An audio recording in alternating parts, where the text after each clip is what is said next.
Hello, my friends, and welcome to another special guest episode. I'm joined today by Dr. Brad Block, who is an ear, nose, and throat surgeon in the New York area. Dr. Block, welcome to the program.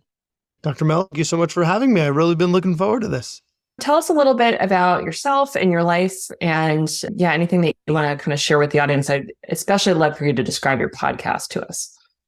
So as you said, I'm a private practice otolaryngologist on Long Island. I'm part of the name of my practice, so I can plug that, is ENT and Allergy Associates. We're actually the biggest ENT practice in the country. I think we're probably 5 times bigger than the second biggest practice. So we're huge, but we're owned by physicians. Like, we're partners. And when you join our practice, you typically on a path to equity partnership. So when you join, you have just as much equity as every other partner in the practice, which is an amazing model. I think a private practice should strive to be. And that's how we've grown so big, because you're like, am I going to join this private health system where I'm inevitably going to be just another physician among many?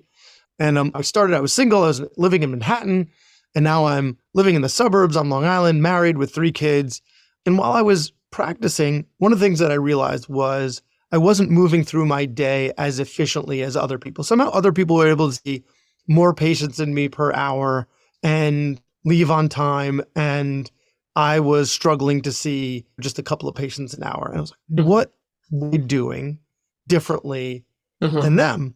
What do I need to learn? And I looked into it, and there's this thing called social engineering, which I think nowadays is used to guess people's passwords. But at that time, which was not that long ago, it's you engineer a social interaction. Now, this is a professional interaction, not a social interaction, but nonetheless, social engineering was the term. And so I looked into social engineering, and there are a lot of people out there that study it, and they were doing podcasts about sales and executive leadership and dating and not medicine. So I was like, what if we could turn that information, turn that expertise towards the physician-patient relationship? Right? And so how am I going to get an audience with these people? Started a podcast. So here it is. It's called The Physician's Guide to Doctoring, because what I found is my interests weren't just in that. I mean, that's my primary interest, but ultimately the podcast exploded. And now I do everything, as the tagline says, everything we should have been learning while we were in Kreb cycle. And then some things that we shouldn't have been learning. I have an episode coming out on credit card points. That's not something they should be teaching in medical school. However, as attending physicians, we could be more savvy with our points. And so it really runs the gamut. But my first love is really optimizing that physician-patient interaction. Yeah. And optimizing it in a way that we didn't learn about in medical school when we were learning, I don't know, what do they call it? Patient interview and kind of those things, these kind of formal structures for how we're going to interact with patients. When we come out as attendees, we're supposed to know what to do, but we don't always have the best communication skills. We don't always have exactly what we need to be able to function and to do it well and create relationships with patients, which is pretty essential for most of the work that most of us do. We're methodical about so much in medicine, but I feel like we're not methodical enough about the patient interaction. And yes, every person is different and every patient is different and cultures are different, right? However, there are certain things that we can template. There are certain algorithms can apply, or we can just wing it. And that's mostly what we've been doing. Called, you need to listen better, or you need to listen more. Or when I was of the generation that was pain is the 5th vital sign, and you don't know enough about your patients. You're ignoring pain. You're an awful person. Or you need to sit down. There's stuff that we're taught, but there's so much more there that we can include in order to really optimize that interaction, and through efficiency. Not just what can we do to make sure that the patient has a best experience, but what we can do to make sure the patient has the best experience while being efficient. We don't have limitless resources. We don't have limitless time. All of this is finite. So how do we make sure that they're satisfied, we're satisfied, and it's all done efficiently? And so that's quite a few episodes, and I've gotten better at that But I've also realized that it's this, I keep moving the goalpost on myself. Like I'm so much better at it than was. Yeah. And take us back a little bit when you said that you were realizing, gosh, other people seem to be doing things differently, maybe more efficiently, maybe more effectively. They're getting done and going home and they seem to have their stuff done. How were you doing emotionally at that time? Was that difficult? Were you beating yourself up? Because a lot of us are in that circumstance and we're feeling like there's something wrong with us that we don't understand how to do this better.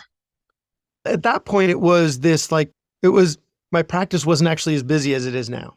Mm-hmm. So like I would have some days where my schedule filled and I would be done like 2 hours late. And I was some days where my schedule was pretty light and I was totally fine.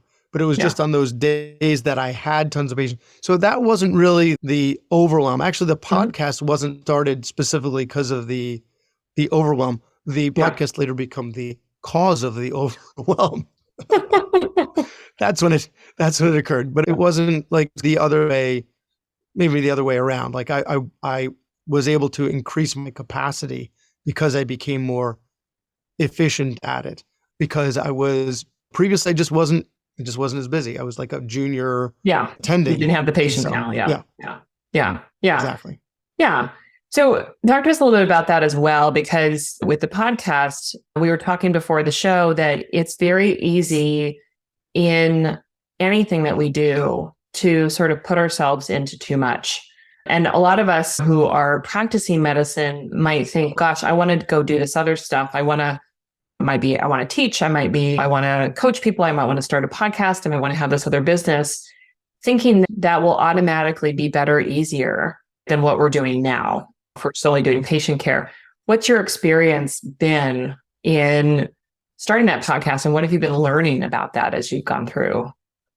So one of the things, what I'm learning is that I'm not great at that, right? Is that it's a problem and it's still a problem. And I need to sign up for your coaching because I keep on adding more. What happened at one point in my career was I realized that I was overwhelmed. I was on these committees. So the way my practice is run is we've got an elected physician board, and then we've got these committees that make recommendations to the board. Because the board, they're full-time practice physicians, they can't be everywhere and know everything. So we have these boards that like take these deep dives into different topics, like the electronic medical record or compliance or our website or whatever. And so I was the chair of the audiology committee. We have the largest audiology department outside of the VA. So we have a ton of audiologists that chair the audiology department on the compliance. So I was reviewing charts to make sure that everyone was coding appropriately. Our practice, I have to say, it sounds amazing, right? Now that I'm saying it, we've got our hand in everything and we're managing it really well. I'm just really proud of what I'm a part of. Sorry, I had to take that moment there because I was realizing it, how, as I was saying it, what it sounds. It sounds like, wow, we've really got it together. And we do. But like at one point I was like, I'm done with these committees. I'm off both of them right now. And what had happened was when I started my podcast, actually, it was when my second son was born. So my first two are 18 months apart. And then the third one came 21 months later. So they're all very close together in age. And so what happened was when the second one was born, a little while after, that's when I started my podcast, because I had taken like a paternity leave, but my paternity leave was just like one day off a week for like a couple of months. Wasn't a big Instead of having it like, one chunk front loaded, like I took that week off and then I went back to work, but I only worked like 4 days a week. So now I had this one day and the little ones are napping. So I had some time. So I started the podcast. Meanwhile, I'm doing the committees, and then the kids are getting older, and then we have another one, and then it just keeps on piling up. And that's when I hit my first, and I'm sure I've been overwhelmed, but the first and recent memory of when I was like, enough. Okay, I'm out of everything. And so I quit those committees, even though my time commitments weren't that great.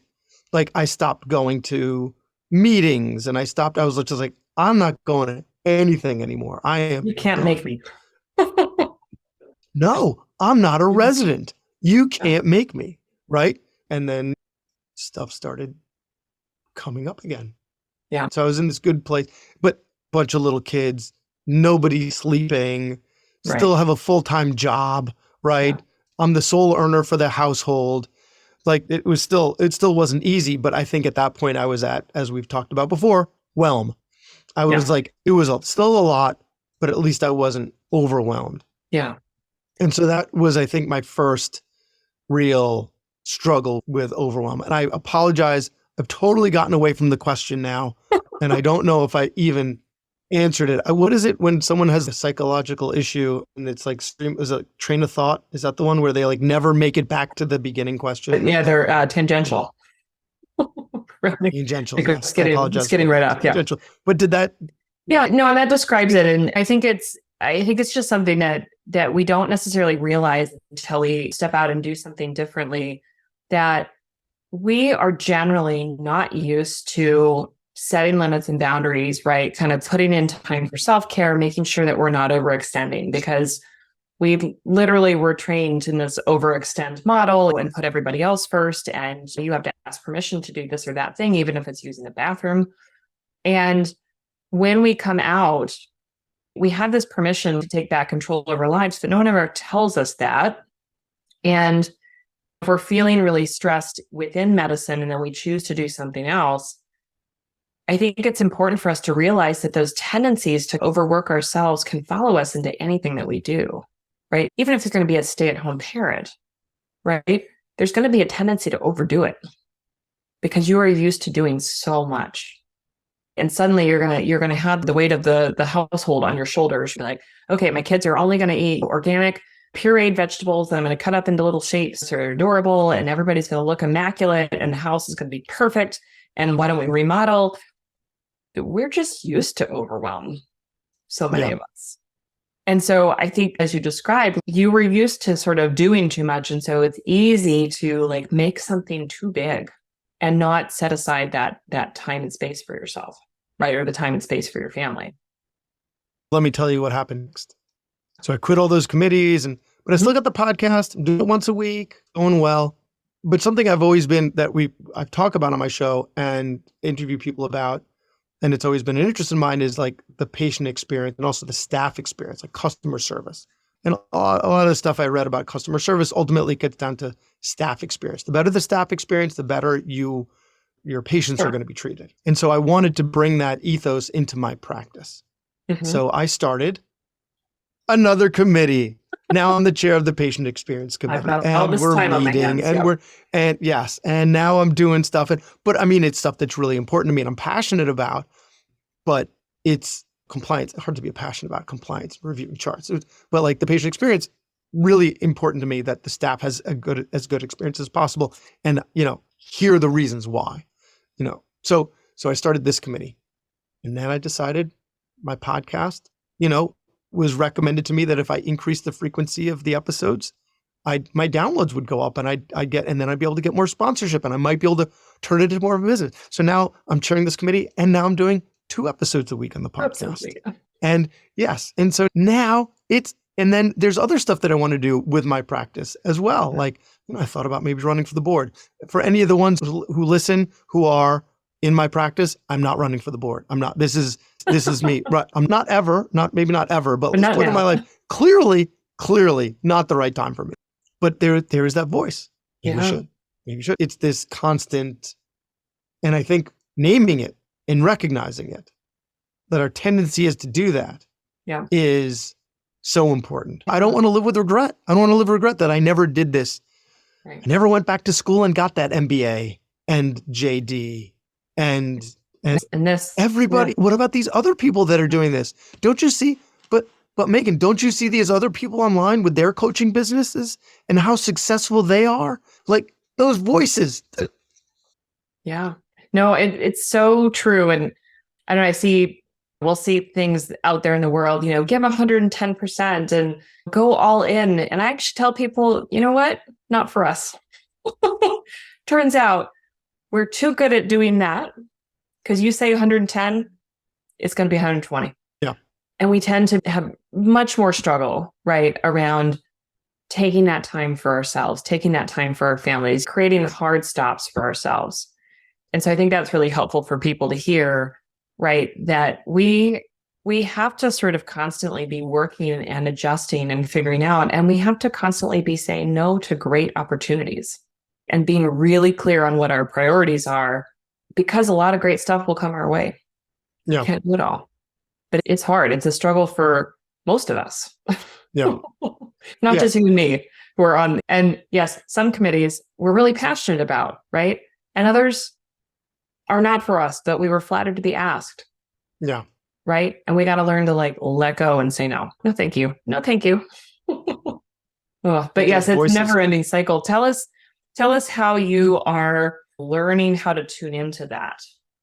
Right. Because people want to know, as you have been more aware of, oh, I did this again. Oh, I'm doing this again. What are your cues that it's too much and you need to make a change?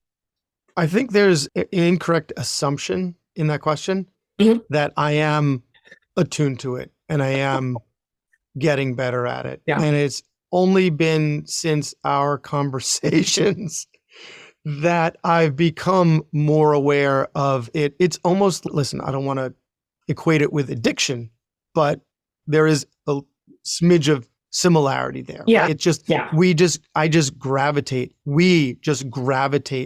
towards this. It's just how we're built and how we were trained. And so I'm not good at that. I am not. Raise your hand if you're a work in progress. Yeah. Yeah. Yes. Yeah. Okay. Yeah. For anyone who's not watching us, that's both of us. Yeah, no, I think that's, it's something for all of us to learn. And yeah, there's a lot of desire not to label things as addictions. And maybe we have to be a little bit less sensitive to some of that. I don't know what the right answer is there, but overworking is also a way that we numb out with our emotions. Right? Because sometimes it's easier to keep your head down and bury yourself in charts or committee work or whatever than deal with the difficult emotions or struggles with parenting or some of these other sort of real human things that are going on. So the same way that somebody might stretch out on the couch, right, and binge watch a bunch of shows, some of that is in us overworking. Right? Oh, I got a little bit of free time. How much more can I work? Can I add a little extra thing? I'll join a committee. I'll do this. I'll volunteer for the PTA, like whatever those things are. But it is very insidious. And for me, it's like a contradiction because I do it like, listen, if I can somehow figure out how to scale my podcast and monetize it, then I won't need to spend as much time in the office and I'll be able to spend more time with my family. Mm-hmm. But because I am doing the podcast now, that means I'm spending less time with my family and I have little kids. So now is the time to spend with them. They're not going to need me later. So I somehow rationalize doing these things in the name of them when ultimately it detracts from the time with them. Yeah. When they're teenagers, they're not going to need me. So that'd be the time to do it. I need to get better at my own rationalization of this stuff. There will always be more meetings. As you said, we are up to our armpits in opportunities. Those opportunities will always be there. Yeah. Now is the time to not overwhelm ourselves, and there will be time later. Like I talked to some of the older doctors. They're like, oh, I played tons of golf. I was like, golf? How could I? Like, I can't think of a worse way to spend my time right now. I mean, I've never really enjoyed it, but like, it's so time consuming that, and it's a slow-paced sport for our fast-moving brains that are just like, no, we got to do some more stuff. Yeah. Be curious to see if golf and tennis survive as the sort of early retirements of choice, or if we turn it into something else. Somehow pickleball. Pickleball is the thing. Yeah. By the way. Yeah. People are certainly into their pickleball. So for anybody who, is listening to you talk and listening to your realizations, kind of in the moment, and you say them out loud and having these same thoughts themselves, what do you want to share with them based on your experience or based on thoughts you're currently having? Because so many of us, when we're hitting struggle, we feel like we're alone. We feel like we're the only person who feels this way. We're the only person who struggles. We don't want to admit that something, especially something we chose to do, has become more complicated or more time consuming. What would you share with the audience on that one? So something that my wife and I talk about a lot is knowing your why, right? For everything that we do, we need to have our why. Like when we're choosing our kids' extracurricular activities, we need to know they're not going to be Olympic athletes. They're not going to be professional athletes. To do it with that goal in mind seems, because the odds, seems preposterous, right? So what's the why are they doing this? And we apply it. We're really good at applying it to our kids when we're choosing their activities, not so good at applying it to ourselves. And I would say that I need to be better at it. Clearly, there's a lot of stuff that you're hearing about me that I need to be better at. But as you said, work in progress. But I think it ultimately gets back to your why. What is your why? And if you can find a good enough why, then you should continue doing it. But if the why is like, well, it needs to be qualified and you really need to convince yourself, then maybe the why just isn't there and that responsibility. And it might be something that would be good for you later, but just not now. And then that opportunity might evaporate. But to your point, there will always be more opportunities. We are in a position where there will constantly be these opportunities.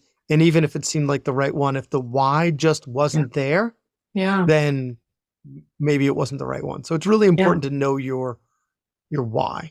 Yeah. And so particularly your why, not your colleague, not your mentor, right? But really tuning into yourself, right?